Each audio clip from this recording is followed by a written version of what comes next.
Section 2, Methods and Textbooks. Chapter 4, Methods of Teaching. Parental government to be a study. The work of the parent is seldom done as it should be. Parents, have you studied parental government that you may wisely train the will and impulse of your children? Teach the young tendrils to entwine about God for support. It is not enough that you say do this or do that and then become utterly regardless and forgetful of what you have required, and the children are not careful to do your commands. Prepare the way for your child to obey your commands cheerfully. Teach the tendrils to cling to Jesus. Teach them to ask the Lord to help them in the little things of life, to be wide awake to see the small duties which need to be done, to be helpful in the home. If you do not educate them, there is one who will, for Satan is watching his opportunity to sow the seeds of tares in the heart. Approach task with restful spirit and loving heart. My sister, has God entrusted you with the responsibilities of a mother? You need to learn right methods and acquire tact for the training of your little ones, that they may keep the way of the Lord. You need to seek constantly the highest culture of mind and soul, that you may bring to the education and training of your children a restful spirit, a loving heart, that you may imbue them with pure aspirations and cultivate in them a love for things honest and pure and holy. As a humble child of God, learn in the school of Christ. Seek constantly to improve your powers, that you may do the most perfect, thorough work at home by both precept and example. The effect of a quiet, gentle manner. Few realize the effect of a mild, firm manner, even in the care of an infant. The fretful, impatient mother or nurse creates peevishness in the child in her arms, whereas a gentle manner tends to quiet the nerves of the little one. Theories are to be tested. The study of books will be of little benefit unless the ideas gained can be carried out in practical life. And yet the most valuable suggestions of others should not be adopted without thought and discrimination.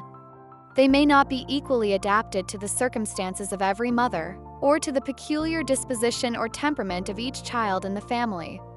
Let the mother study with care the experience of others, note the difference between their methods and her own, and carefully test those that appear to be of real value. Methods employed in ancient times. From the earliest times, the faithful in Israel had given much attention to the matter of education. The Lord had directed that the children, even from babyhood, should be taught of His goodness and His greatness, especially as revealed in His law and shown in the history of Israel.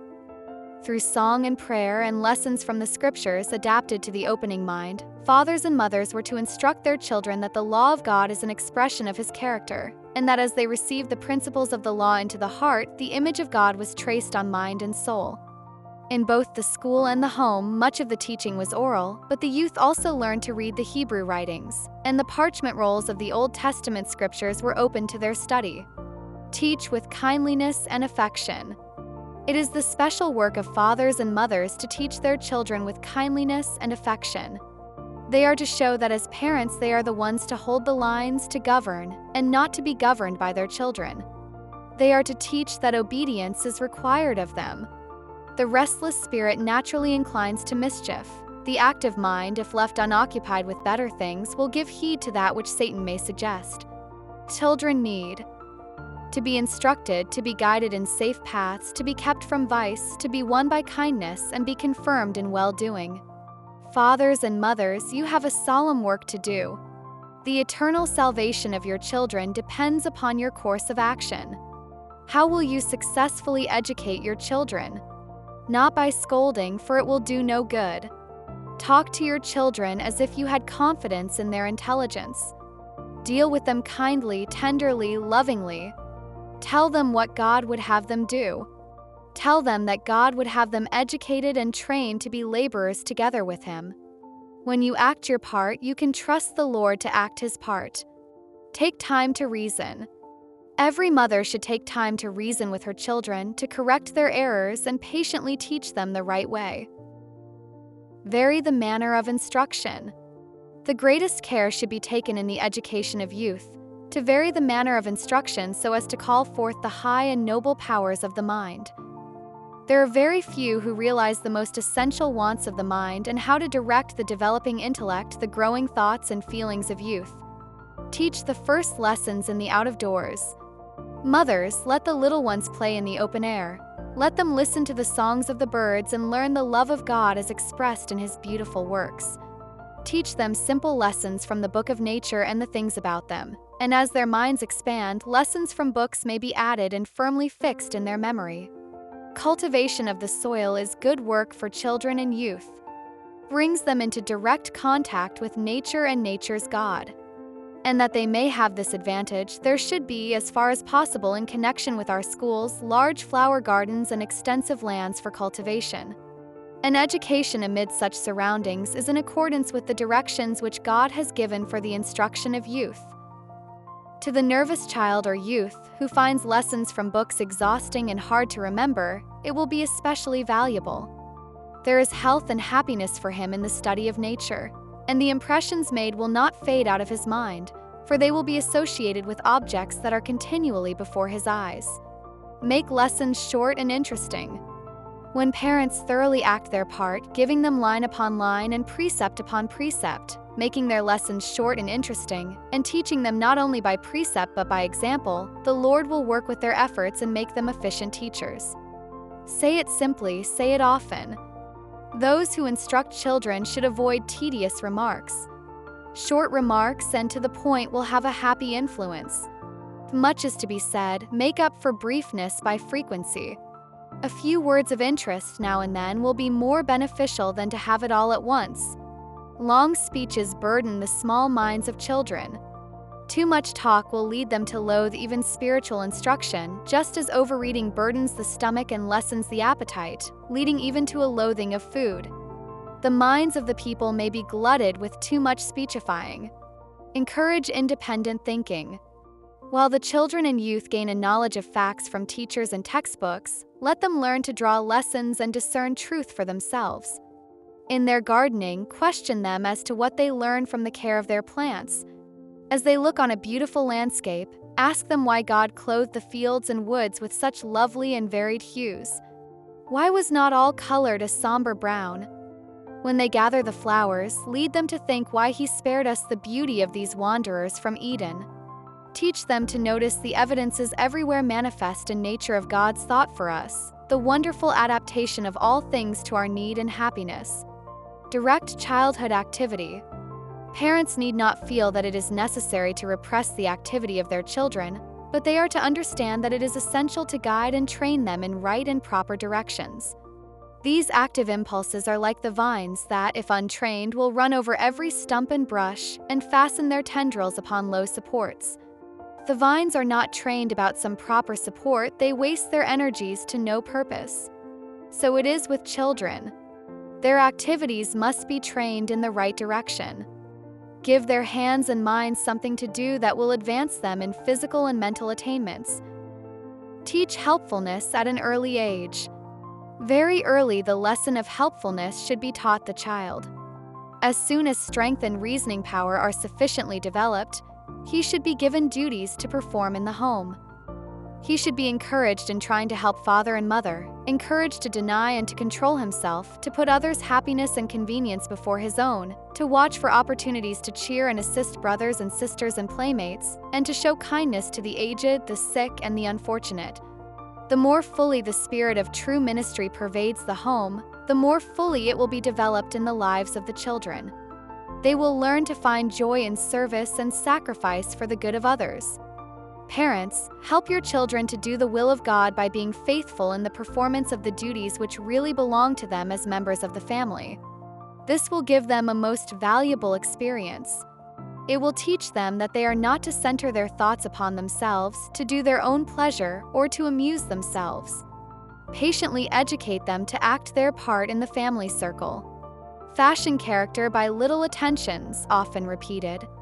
Parents, in the training of your children, study the lessons that God has given in nature. If you would train a pink or rose or lily, how would you do it? Ask the gardener by what process he makes every branch and leaf to flourish so beautifully and to develop in symmetry and loveliness. He will tell you that it was by no rude touch, no violent effort, for this would only break the delicate stems. It was by little attentions, often repeated. He moistened the soil and protected the growing plants from the fierce blasts and from the scorching sun, and God caused them to flourish and to blossom into loveliness. In dealing with your children, follow the method of the gardener. By gentle touches, by loving ministrations, seek to fashion their characters after the pattern of the character of Christ. Give attention to little things. What a great mistake is made in the education of children and youth, in favoring, indulging, and petting them. They become selfish and inefficient and lack energy in the little things of life. They are not trained to acquire strength of character by the performance of everyday duties, lowly though they may be. No one is qualified for great and important work unless he has been faithful in the performance of little duties. It is by degrees that the character is formed, and that the soul is trained to put forth effort and energy proportionate to the task which is to be accomplished. Talented children require greater care. We should imprint upon our children's minds that they are not their own to go and to come and dress and act as they please. If they possess personal attractions and rare natural abilities, greater care should be taken in their education, lest these endowments be turned to a curse and are so used as to disqualify them for the sober realities of this life, and through flattery and vanity and love of display, unfit them for the better life. Refrain from undue notice or flattery. Give children but little notice. Let them learn to amuse themselves. Do not put them on exhibition before visitors as prodigies of wit or wisdom, but leave them as far as possible to the simplicity of their childhood. One great reason why so many children are forward, bold, and impertinent is they are noticed and praised too much, and their smart, sharp sayings repeated in their hearing. Endeavor not to censure unduly, nor to overwhelm with praise and flattery. Satan will all too soon sow evil seed in their young hearts, and you should not aid him in his work. Read to your children. Fathers and mothers, obtain all the help you can from the study of our books and publications. Take time to read to your children. Form a home reading circle, in which every member of the family shall lay aside the busy cares of the day and unite in study. Especially will the youth who have been accustomed to reading novels and cheap storybooks receive benefit from joining in the evening family study. Train, not tell. To parents is committed the great work of educating and training their children for the future immortal life. Many fathers and mothers seem to think that if they feed and clothe their little ones and educate them according to the standard of the world, they have done their duty. They are too much occupied with business or pleasure to make the education of their children the study of their lives. They do not seek to train them so that they will employ their talents for the honor of their Redeemer. Solomon did not say, "Tell a child the way he should go, and when he is old, he will not depart from it." But, "Train up a child in the way he should go, and when he is old, he will not depart from it." Educate for self-control. No work ever undertaken by man requires greater care and skill than the proper training and education of youth and children. There are no influences so potent as those which surround us in our early years.